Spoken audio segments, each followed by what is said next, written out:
Hey, you're listening to the Smoke Meat Podcast. I'm your host, Brad Pittman. Today, man, we have got such a great guest, young man named Dantes Alexander. We talk about a little bit of everything, Chicago Music Awards, music, you name it, we talk about it. Great guy. I'm not going to keep boring you with my voice. We're going to go on ahead and kick this beast off here on Smoked Meat. Hey, so how you doing today, Dantes? I am doing wonderful. Thank you for having me. Outstanding, man. I've been looking forward to it.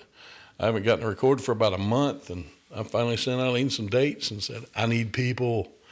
And it is so much fun recording today. I've been doing it all day long. And I love it. I love doing it. Like I say, I hadn't been able to. It's always a pleasure when you're having fun, right? Exactly. Because, I haven't monetized my podcast, so that's basically what I do this for. I do this to wash away the day. And, man, this my therapy. That's what always makes it. Oh, and that's I feel that way sometimes, too, about music. So that's great. I'm glad we feel the same way. Yeah, definitely.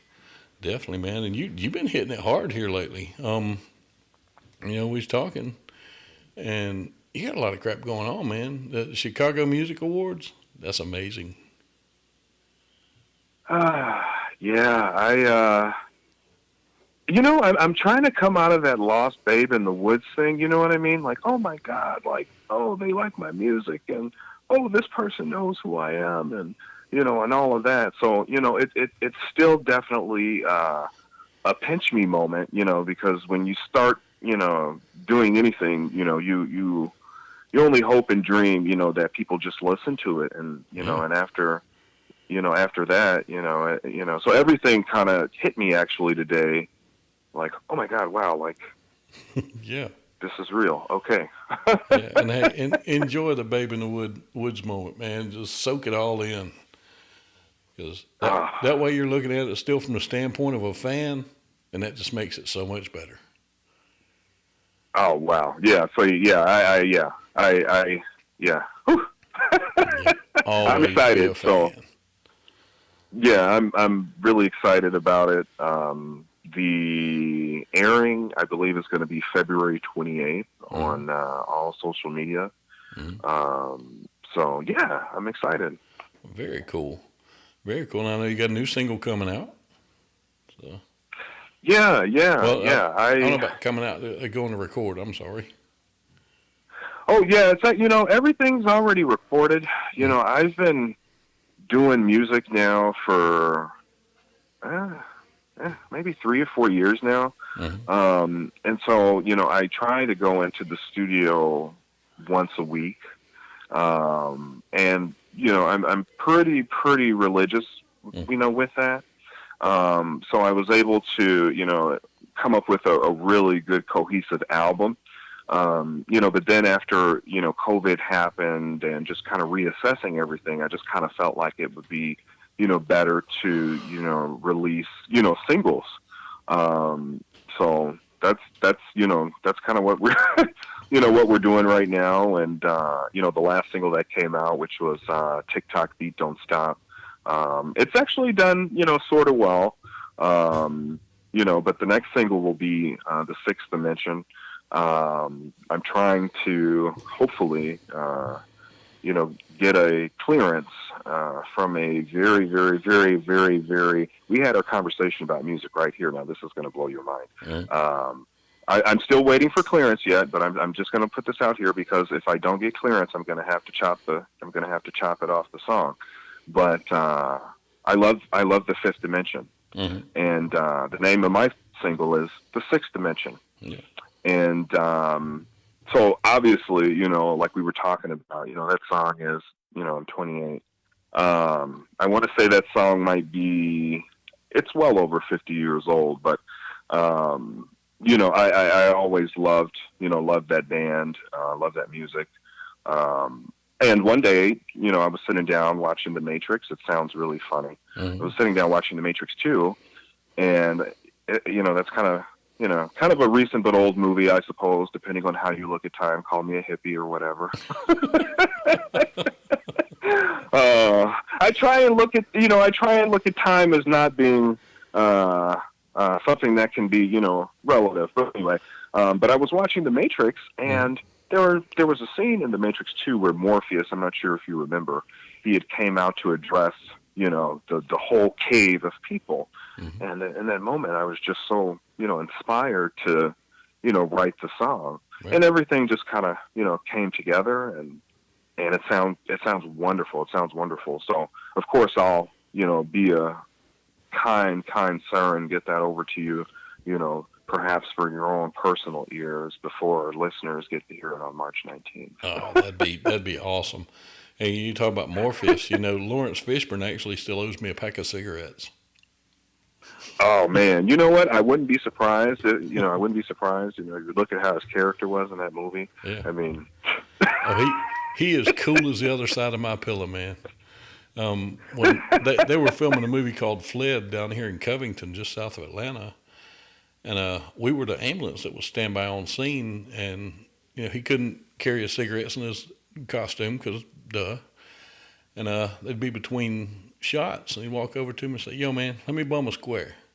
I mean, you ain't gonna tell Lawrence Fishburne no. So man, I hope he let you get a couple of selfies with him for the price of that. Cigarettes are really expensive these days. Oh man, this has been 25 years ago. It's been a minute. Oh, oh yeah. Oh yeah. Oh man, that's funny. That's really funny. Yeah, but I really I feel like a lot of I don't know what I would describe my style as. I like a lot of different things, especially music, right? Yeah. We just we're talking about the Fifth Dimension, giving birth to my single, being inspired by and writing a song called The Sixth Dimension. But a lot of my music is so much about self-empowerment and improvement, but also, inspired by, that great era where people actually wrote good music, and above trying to have credibility, they wanted to make art first. And that's something I feel like in this day and age, we're music lovers, you and I, that's something I feel like is kind of lacking. Musical diversity, especially in certain genres. I won't start shooting arrows at other genres, but certain genres, start to sound after a while. You're like, wait a minute, this sounds like the same guy and maybe the same type of melody. But okay, hey, this is radio. This is the competition, right? Yeah. Oh, okay. And we had a country band a while back that was really huge, and they still are. And after their first big hit, everything they did sounded just like that song, and I don't listen to them now because of that. It's the music evolves. Come on, evolve with it. And I'm like you. Nowadays it's great people can get their music out there, but it seems like all you need now is an iPhone and you can make an album. And back then, like I say, it took talent. Yeah, absolutely. Look at Brian Wilson and Isaac Hayes, man. They talent running out both their ears. I mean, you can listen to, the theme from Shaft. Everybody laughs at me over it, but if you sit and put on a good set of headphones and listen to it and pick it apart, man, there are so many moving parts in that. It's just, and he orchestrated that, and it's amazing because that was talent. That wasn't, I'm going to sit here and do this in 10 minutes and be done with it and make a mint. No, he put heart and soul in it. And and that. Oh, I'm a huge vinyl collector. Mm-hmm. Like I said, it's so weird, right? That I kind of feel like I don't know. Oh. I feel like I was born too late. It's unfortunate. That's me. I've always been the oldest guy in the room, no matter how old the people were. That's the way I describe it. Because I'll be around, friends whenever I have the opportunity to do that. And I listen to like what we just talked about, right? Mm-hmm. I listen to like a lot of older stuff, and people will be like, okay, why are you in there listening to Tina Turner? Yeah. Like, the hell's wrong with you? You're 28. I know it, man. And what tickles me, with Tina Turner on Proud Mary, their drummer, he was a freaking beast. I mean, this cat had some serious chops. But yeah. And it was a lot. It was a lot more harder for musicians back then. Yeah. In so many ways. So when you listen to all of that quality, from all of the the drums to the strings to the heart and soul, like you were just saying, man, it really comes out. And Yeah. then music was more of a tangible thing back then too. We had records. You Yeah. know, I can't even honestly, and I make music, and it sounds terrible, but I actually buy more LPs now than I buy, CDs. Yeah. And because I like that term crate digging. Yeah. Like let's let's dig through the crates. Because those are some of my earliest memories. Are it started with the big CD booklets. Yeah. I remember growing up, like a mentor of mine, he had a big CD booklet. Big CD booklet, probably of like all of the like biggest like R&B bands, pop bands, whatever, over like the last 30 years. So, and that's how it started, and then from there, I kind of just gradually grew into like collecting vinyl and just wanting to, hear more, organic sounds. And, going to buy a record player for the first time, I feel like is it's an experience that a lot of young folks don't have, like to hear that crack and, hit and pop, Yeah. One of my dreams, after COVID is to hopefully go down to Muscle Shoals and record. Oh man. Yeah. Oh man, right? I got to, man. That's like butter and grits, man. Like, yeah. And I'll tell you, we're in the middle of buying a house, and there's several outbuildings out there. They're all fairly nice outbuildings, nice and sealed, concrete floors and all that. And the lady that lives there, she's a little older lady, and these things are just full. I mean, there's just basically a lot of junk in them. But she asked if, she knocked some off the price or whatever, or did some of the closing, if we could clean those out for her. And we're like, yeah, that's not a problem. We know we got some work to do anyway. We might as well throw that in there.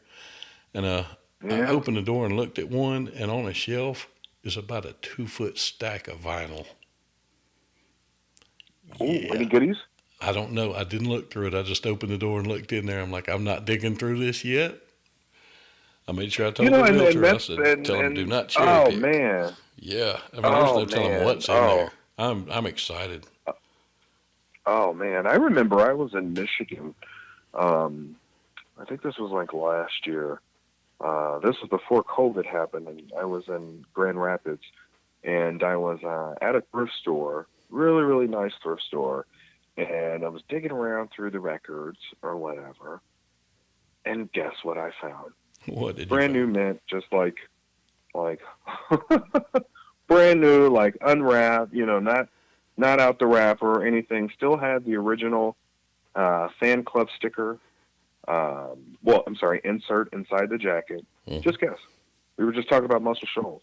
Oh, not something from Skinnerd. Yes. Oh man. Yes. And it was just, and that blew my mind. It blew my mind, and the record, was pristine. Still had fan club stuff in there. Oh, the wrapping around it, and I put everything back. Yeah. Yeah. I got the record. Yeah. That one's one you've got to get. I remember my first record I ever bought, the first vinyl I ever bought was Kiss Dynasty. I was like 7 years old. I like Kiss. And that I got hooked.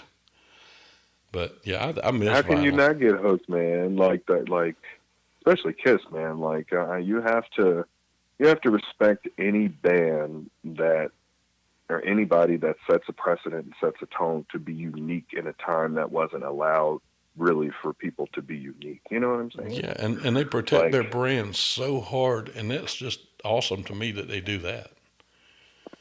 Oh man, you have to. I think when you get to that point, because especially with how media consumption is so different now. Yeah. Like those guys, like especially, some of the big acts like them, they're starting to sell catalogs and stuff because, the value and the way that, consumers are, so my goal, hopefully, because for a lot of my fan base, you know, I feel like a tangible product is great because that's what allows you to make that connection. Yeah. With somebody. It's a real labor of love when, people say, "Oh, I'm putting out an album." Yeah. Oh, okay, well, you're basically putting out play. I mean, it's because now everything's digital, so the album has kind of become, like a devalued format. And like I said, I'm releasing singles, but that's where the market is now, because there is no tangible way to make that connection. So it's a very interesting and bizarre time for music right now.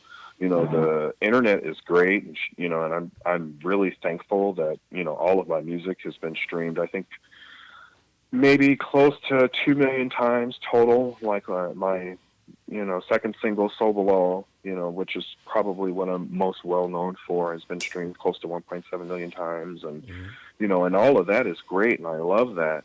But I feel like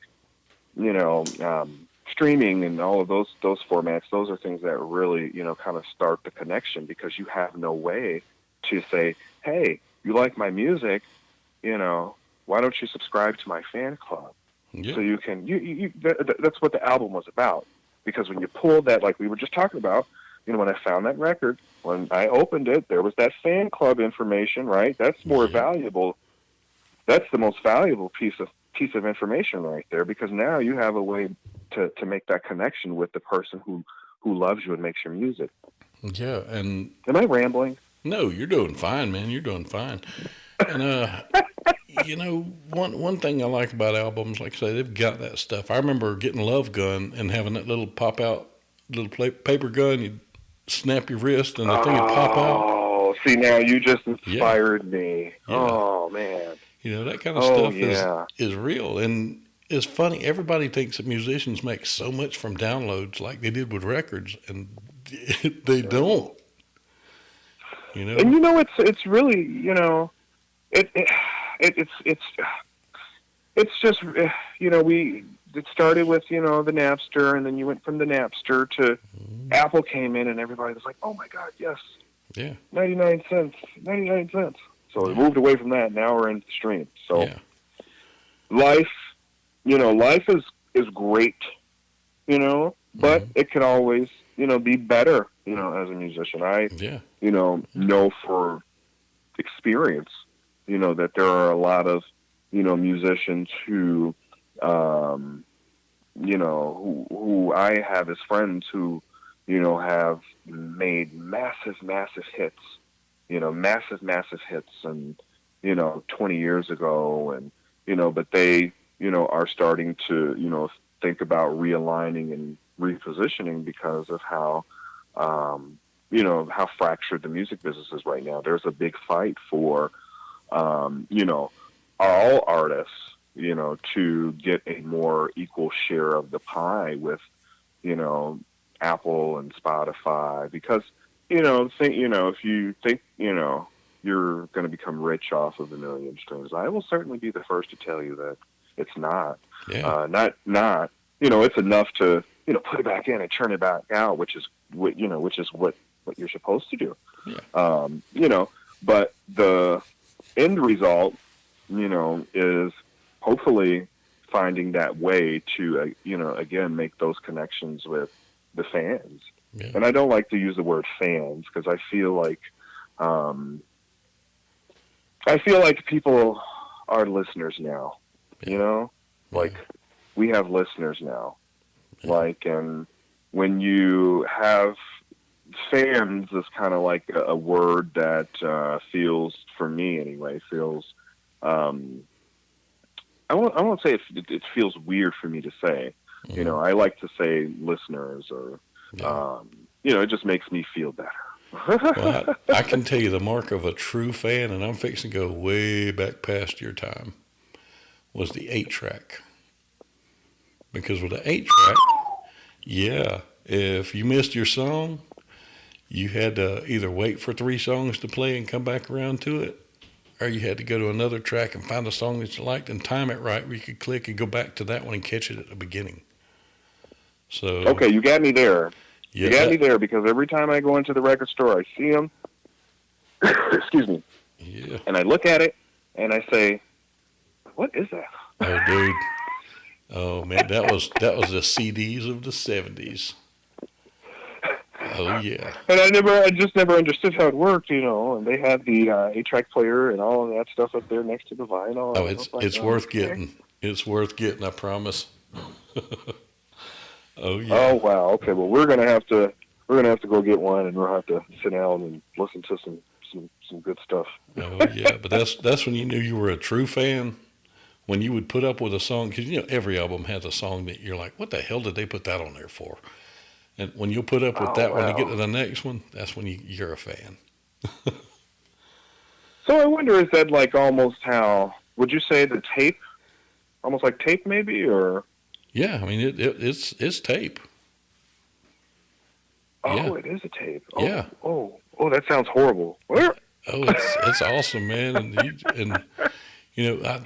I remember going from that to cassettes, and I had the big cassette case in my car when I was a teenager. I mean, this thing looked like a damn 2-foot thick briefcase just full of tapes. I didn't even know they made cassette cases like carry. I didn't even know that. Oh yeah, man, it was fancy. And of course, you make your mixtapes off the radio. They're missing the first 3 seconds of every song because you hear it and try and hit the button quick enough, and you never are. So, but wow. man, it was such a great time. Oh yeah. wow, yeah, man. I mean, I might actually go pick up. I'll pick up a good 8-track. It's worth doing. It is worth it because you can find the tapes for nothing now. And Yeah, because the record player that I have is it's actually pretty modern. Yeah. I wanted to find one that I could plug into everything now. Mm-hmm. So yeah, it actually, and that one has a CD player on it too, and a tape player. So and I should go look for one. What will really piss you off about an 8-track player though is you'll find a tape that you love. Man, you can't find a bad song on it. It's your favorite tape, and that son of a bitch will eat your tape. Oh no! Oh man!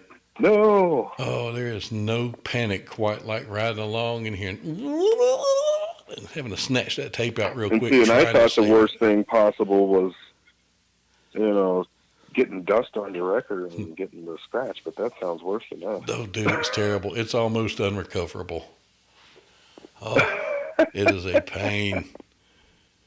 But it can be fixed. You just got to be patient and take your tape apart and get in there and wind it back slowly and gently. And it's a pain.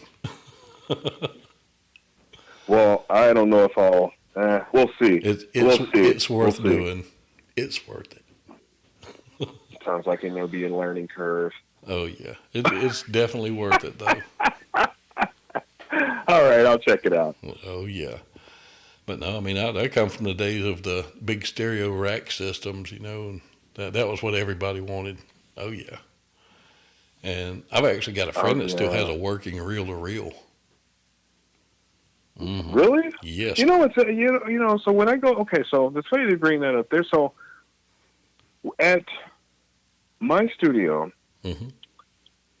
there is an old analog tape recorder. Reel-to-reel, like you just said. Mm-hmm. And I said to myself, I'm like, I want to learn how to work that. You will get sound off of that like nothing else. Yeah, because I'm so used to, sitting in front of the, big console, and moving my buttons and moving my mouse and adjusting and, and I thought that'd be really, really cool. But see, I don't even know if people still. I don't even know where they would teach that and how I would even learn that. Man, that's like the school of hard knocks, baby. Find you an old analog board and hook to it, and just practice, just work with it. Because the great thing about it, you can re-record over the tape. Oh, I never thought about that. Yeah, Never thought about that. Yeah, I mean it's worth putting in the time on right there. Because the fifth dimension, that's what they recorded on. That's what all the old people record on was good old tape. Yeah, and I think that's what makes all the music, I think, resonate more too. Because you Yeah. got everybody in the room together, and you know, and you played the music, and you had to sing right, and there was no pitch correction, there was no, you know, so definitely. Yeah, I mean, it's worth doing. It is worth it. Like I say, you can get your analog board and you can still mix on it, but it's like a big equalizer, kind of. But it's worth I doing. might have to, I might have to explore that a little more. Oh, yeah. But yeah, I mean, I love it. I just, I've never been musical as far as playing or doing anything. I've had several guitars and I've always played at it. And this Christmas, I went into Guitar Center here because it is the devil. And they had a 10-line telly on their used rack for a really good price. And you ever just had an instrument that just spoke to you that you knew that was yours? That's kind of the way this one I know was. the feeling. And I got it. And I told my wife, I said, I'm not going to do like I have with all the others and just pick it up and just whatever I do. I said, I'm actually going to learn to play. Because, I mean, through the show, I have access to what people can call guitar gods. I mean, I know Kenny Olson. I know George Pahone from the Black Eyed Peas. Scott Page from Pink Floyd. These are my friends.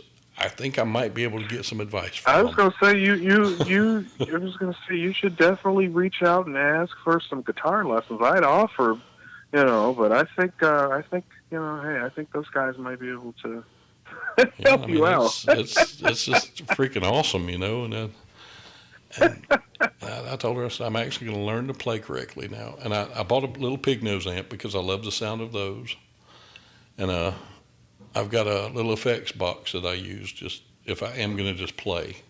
It's got a good tremolo and all that on it, so I'll use it. Did you decide to soundproof your room where you play the guitar? Or? No, my studio's down here in the basement. And so, I mean, it's not too bad down here whenever I do it.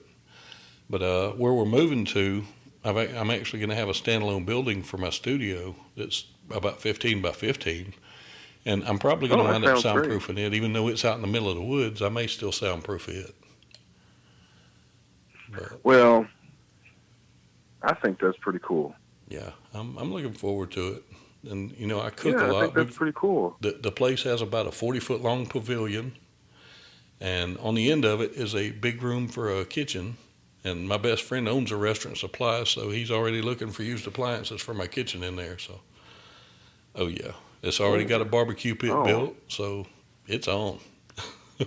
Oh, man, you said the magic word there. I love good barbecue. Oh, right now I haven't been eating.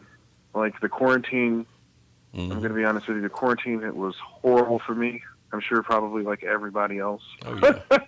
At least with food. Yeah. So, I'm now back in the process of trying to get things back to the way that they should, And oh, man. I mean, I'm from Chicago, and I have family in Georgia, and we know good barbecue. Yeah, we definitely know good barbecue. What part of Georgia you got family in? Oh, man, I have family literally like all over. Any around Augusta or Thompson? I do have some family in Augusta. I have a cousin who moved down there a few years ago. She has a little girl. So, yeah, I haven't been down there, but... Yeah, because I'm from just outside of Augusta. That's where I'm from, but I'm in Fayetteville, just south of Atlanta now. Yeah, well, you put that brisket on, invite me over. I did a brisket about a month ago, and man, I love doing a good brisket. Oh, man. Yeah. Oh, man. See, I shouldn't even be talking about brisket because lately, like I said, I've been eating very healthy. I've been doing a lot of avocado and tuna. You understand? So things like brisket just like make me want to just explode right now because of all of that just luscious good flavor. So yes. Well, I'll tell you, I've got a burger that I do. It's a burger you don't eat in one sitting because Ooh. I get it ready in a 6-inch cake pan. I'll put down a layer of brown sugar, pack the pan full of the hamburger, and poke little holes in it. Then pour bourbon on it to get down in the burger. Another layer of brown sugar on top of it, and put it in a smoker for about 20 minutes. And then finish it off on my flat top where it caramelizes that brown sugar. It's amazing. Ooh. Yep. Whew. Good food. Good food. Good barbecue. See, that's horrible. So now I have to weigh my options once again. You know, after I leave the gym later, do I follow through with the avocado routine, or do I go to pick up barbecue? Horrible. And we were supposed to be talking about music, and now we're talking about food. Lord help me. Oh, I'll tell you, man, this thing steers itself. I'm telling you, I've gone from talking to somebody about their Grammy to Bigfoot in the next sentence. It steers all over the place. Yeah. I did make my first deep dish pizza not long ago, and I had never made deep dish, and I finally got a pan and made one, and man, that was a good pizza. That was a really good pizza. Oh. Mm-hmm. Yeah, I actually like to. I haven't lately because, like I said, I've been, I'm back in that cycle again. If you know what I'm saying. Oh yeah. So but I enjoy cooking. I really enjoy cooking. I don't think a lot of people actually know that about me because I'm somewhat of a private person. Mm-hmm. But I really enjoy cooking, especially sweets. Like good peach cobbler. Like I enjoy peach cobbler. Mm-hmm. Some people are fruit people, but I enjoy a good cobbler. Mm-hmm. Cake. I really, really, really can make a really good pound cake. I mean, you're talking my language on pound cake. Oh my God, upside down pineapple cake. Mm-hmm. Yeah, I throw down when it comes to the sweets. So if I ever get married, we're gonna be all right. Well, I tell you, here's something you can make next time you cook chicken. Just in a little saucepan, get some peaches and puree them, and then take an equal part of heavy cream and put in there, and just a teaspoon of red pepper flakes. And reduce it by about half. And when your chicken's done, put that on there as a sauce, and it is amazing. Oh, that sounds really good. Oh yeah, it is great. That sounds really, really good. Mm-hmm. Yep. Like I say, I cook anything. I've gone from ramen noodles where I opened the pack to ramen noodles where I hand stretch my own noodles. So. Oh, please don't hate me for saying this, but I absolutely hate ramen noodles. Yeah. Absolutely hate ramen noodles. I'm not because when I was a kid, like I'm sure like every other poor child across this country, like we ate ramen noodles, potted meat, Vienna sausage. What else am I missing? Oh, sardines. And the soy burgers. Don't forget the soy burgers. Oh God, those two. Everybody's talking about the plant-based burgers. Horrible. That's all that is a friggin' soy burger, man. These people are churching it up. It's a soy burger. No, those are horrible. Even someone tricked me into eating that Beyond Burger at Burger King, and I don't know, maybe just because if you're a meat eater, you know what real meat tastes like. Yeah, and that ain't nothing but a soy burger. That's all they are. It is. It's kind of like a flavorless. And the texture of it is just kind of like I don't know what granulite, granully. I don't. I'm okay. I'll rather.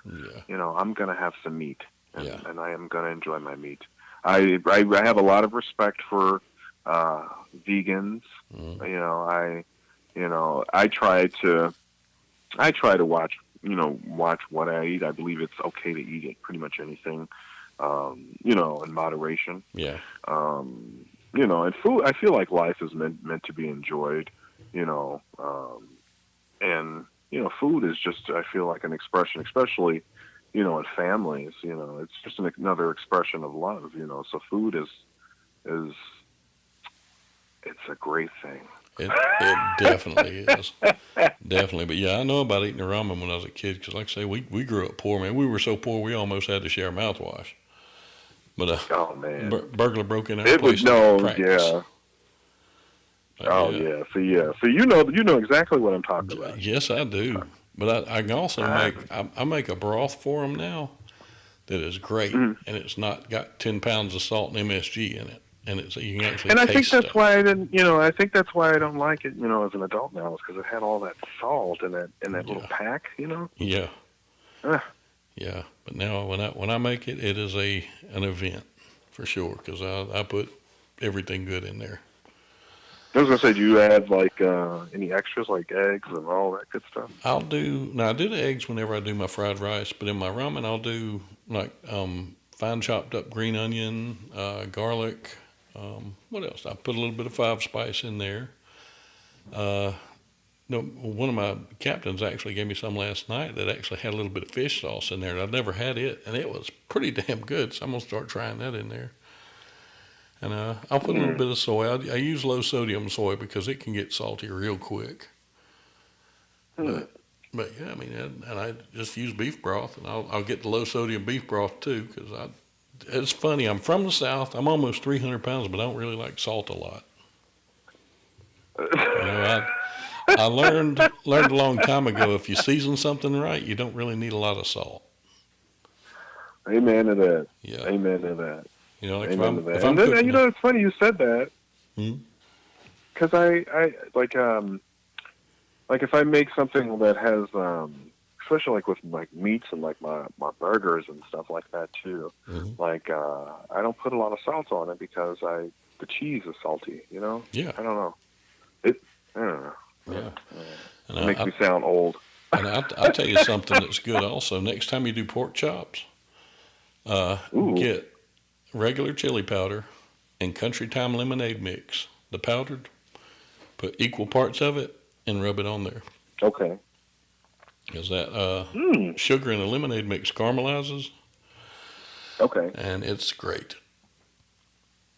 We'll try that. Yep. We'll try that. I've got one rub that has about 30 recipes that I'll do on pork once in a blue moon, but that one is my go-to because it always gets good reactions. I was thinking about at some point down the line, maybe releasing like a little small cookbook Hmm. in conjunction with, with some music or something. But that's later on down the line because I really do like food, and and the reason why I say later on down the line is Hmm. because when it's later on down the line, nobody cares if you're fat. Yeah, yeah. Well, and notice I'm 49 and I'm a big boy and nobody cares. They kind of expect it. Oh yeah, that sounds horrible what I just said. but it's the truth. But It's true. like things are just starting out for me right now. I, Yeah, get every I advantage you can't, can right now. so I have to try and keep it tight. Yeah. So it's a lot of pressure sometimes, but Oh I yeah. gotta follow through. Once in a while, somebody says something, I just rub my belly and say, "This body don't run itself." Oh yeah, this is a highly tuned machine. It takes fuel. Oh yeah, I had to Oh, work at this. oh, that's funny. That's But so yeah, funny. Kenny This was like Wilkerson. last night, Oh yeah, Kenny huh? Wilkerson from Nova Rex, the metal band. I had him on the show a while back, and he actually put out a cookbook for autism, and he got Oh, guys that's from guys wonderful. from I'll have to go look that. all these rock bands, the old metal bands. All of them put in recipes, and they're so good. My favorite one, I can't remember who put it in there, but it is wasabi sesame seed crusted salmon, and oh my Ooh. God, it's amazing. It is so good. All it is you spread wasabi really thin over your salmon, put sesame seeds on Mm. there, and put it in the oven until it's done, and poof. And it is so good. Oh man. Now I got to go get salmon Oh, tomorrow. Yeah, now that does sound good. It is That sounds amazing. good. It's the first thing I made out of the book, but you can get it. It's rockinrecipesforautism.com. That's a great cause. That's a Yeah, really great cause. yeah, and Really great cause. he self-published the book, and he's he's basically the only money he gets from it is paying back the cost of publishing the book and printing them up. Everything else is going toward autism. That's a And really, really wonderful cause. yeah, and the charity that Really, he really uses wonderful cause. for the autism is one that uses music to help autistic kids, and that's just great to me. I'm a sucker for a good cause. You know, that's music is a very powerful thing. You Yeah. know, it's a very healing thing. You know, there are music therapies, therapists across this country, excuse me, I said therapies, Hmm. musical, therapists across this country, whose Yeah. job is just solely to, provide, music as a form of therapy. Yeah. And, I think that's a really, really good thing, and it's almost like food, right? Yeah. Music and food, that, the, it's art. Yeah. Art. It's all art to me. It's funny how you begin to look at things. I don't know. I'm an artist. I'm sorry. I look at everything like that. Like I look at Yeah. like if I go to a restaurant and I, like I order chicken breasts, or something, and I look at how it's plated, and I'm like, oh, this is beautiful, Yeah. and I'll take a picture of it, and it's all art, and I feel like when people are cooking, especially when you're cooking for like your loved ones or like the recipes that they collected, all of those recipes were created with, the intent of nourishing the soul of someone that you care about. Mhm. So that is a really great cause, and that's awesome. Yeah. And I'm actually living proof that music heals. Uh, you may have heard on my show, I don't know, but a lot of my listeners already know. 5 years ago, I had 2 strokes. My first one I didn't know about. The second one I was actually on the ambulance when I had it. And I got lucky. It didn't get me physically, but it scrambled my eggs, is what I like to say. It gave me a really Oh nasty wow. stutter, just all kind of stuff. And I had to stay at home for about 4 months because I couldn't work. I could still, do physical stuff, but I just couldn't work as a paramedic anymore right then. Mm. And I had what I called my cook shack. It's one of the metal carports. It had a refrigerator under it and all my grills and griddles and that stuff. And I would go out there and I would just listen to music and do whatever just to kind of get out of the house. And one afternoon I was out there. I was actually cleaning my guns because that was another thing that kind of helped settle me. And I had metal. Never forget, I was listening to a Five Finger Death Punch as loud as I could. And have you ever heard of a guitar player named Monty Montgomery? He I, is, I think I have. It sounds familiar. well, he did Possibly. a remake of Romeo and Look him up. Juliet that Dire Straits did. And he plays on acoustic electric. That's all he plays. And his solo on that's like 11 minutes long, but at one point it sounds like there's 3 people playing, and he's playing it live, and he's the only guitar. But I decided I wanted to hear that, and my wife was out walking on our property doing laps, and I was just getting her some exercise. And I had tried singing because everybody said, "Oh, Mel Tillis can sing, but he can't talk." So I'm like, "Hell, I'll try it," and it didn't work for me. So I played this Yeah. song, and I realized I was singing it note for note, just perfect pitch. Everything was perfect. So I started it over and I did it again, and I did it about 4 times. I was frantically waved at her, "Come here, come here, come here." And she thought something was wrong, and I got to give her the first clear "I love you" that she had in 4 months. And Wow. Yeah. Yeah. I actually Yeah. sent him a message on Facebook, and it told him the story. And about a month later, I'm laying in the bed about 9 in the morning, and the phone rings, and the only thing on the ID is the number, and it says Texas. I'm like, great, who do I owe money to in Texas now? And I picked up the phone. "Hello." I said, "Is this Brad?" I'm like, "Yeah." "Is this Monty Montgomery?" I'm like, "Huh?" He said, "Yeah, I got your message." He said, "That touched me." He said, "I was just going to send you a Oh message back, wow. but I had to hear the voice." And we talked for about 30 minutes, and he's just the nicest guy. And I let him know he made a difference.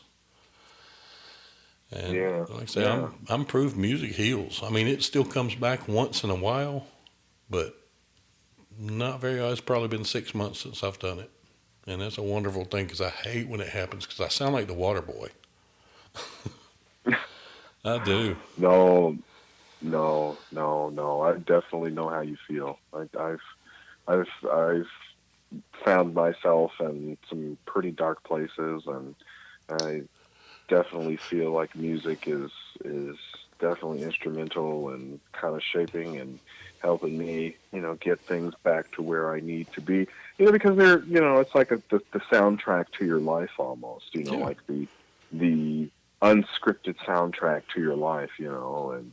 And I listening to what you were telling me reminds me of the King's Speech. Do you remember that movie? Mm-hmm. Um, I just I've had plenty of time, because the only thing I've been doing is just going to the to the studio and home. Yeah. So I've had plenty of time to watch movies, when I'm not recording them. Mm-hmm. And that movie, really, really, really, really touched me because I had no idea that that he had that problem. Mm-hmm. And there was a scene, in there that I recall that the therapist was asking him to sing, and he started to sing, and he had no stutter, or and it's just really miraculous to me, and I know the power of music, and I feel like it's really just a gift, and it's just one of those things along with food, that make life so much richer, in addition to your family and so I'm definitely grateful to be here on this earth to just exist and to hear, you know what I mean? Yeah. Because music is, I don't think a lot of us would be able to make it, without music. I certainly know, I wouldn't be here, in my life and where I am at this point in my career without liking pretty much and loving everybody that we have talked about musically, and finding the strength inside myself, and probably because we don't know what it took for them to accomplish what it is that they accomplish, and sometimes you just need that little extra push, and and music is probably just as universal as mathematics. Yeah. And another great thing about music, I can't remember exactly what I was doing 30 years ago, but you can say 1984, and that date came up in my head just a minute ago, and immediately I'm hearing, and you know this song, Mr. Telephone Man, there's something wrong. Oh yeah. I'm back. Yeah. I'm back on the banks of Ansley's Pond, listening to that play over the radio, and it just. I mean, it just brings. You can name a song, and I can tell you what I was doing when I heard it, and it's just so neat Oh that wow. music does that. Clint Black Oh has a wow. Ooh, song. that's a good game that you should play. Actually. Yeah, Clint Black had a song called "State of Mind," and it says, "Ain't it funny how a melody can bring back a memory?" And that's the truth. Yeah. Yeah. Yeah. Yeah. Yeah. But Yeah. you really want to feel old. Figure out that the Go-Go's were going strong in 1980, and it's classic rock now. It's like, I remember when they came out. Oh, I know the Go-Go's. Yeah, I remember when they came out. I feel old. No, don't feel. No. Time is not. Time. No. And that's the thing about music, though. I think too. At least for me, because it's strange. Like when I listen to music and I realize that the song came out in like 1974, and I listen to it, and I just am amazed at how relevant, and how communicative the message still is, Mm-hmm. and I think that's what makes it, what makes something timeless. I feel like, Yep. And it kind of, I don't know how to say it. It sounds strange. I have a very love affair with music. It just lives on. I mean, it doesn't get any older. It just lives. And yeah, and that's what I, try my best, to do, with my music.